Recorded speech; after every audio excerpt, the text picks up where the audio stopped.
Merci, Monsieur le Président. Bonjour, chers collègues. Je tenais ici à rappeler, en fait, l'importance du secteur postal en Europe. Et pour cela, il faut tenir compte de deux éléments très importants. L'un est représenté par le poids économique du secteur, l'autre par la fonction qui lui est attribuée de service postal universel, définie par une directive européenne, comme nous le savons.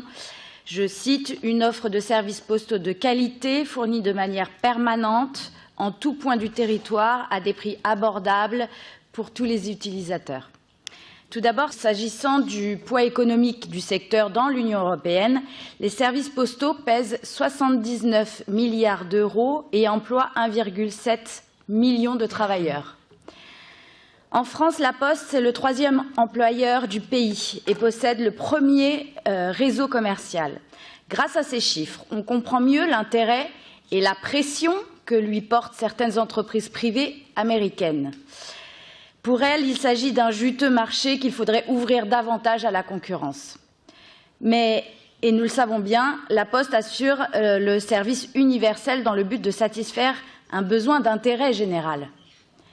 En assurant la levée et la distribution du courrier et des colis partout et en garantissant à ce jour à tous un accès aux services bancaires essentiels et pas moins important, un maillage territorial dont on parlait tout à l'heure, nécessaire pour réduire les disparités entre zones urbaines, périurbaines et rurales.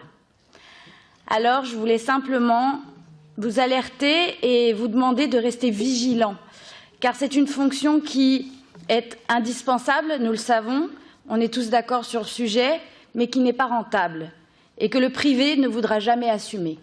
Je vous remercie.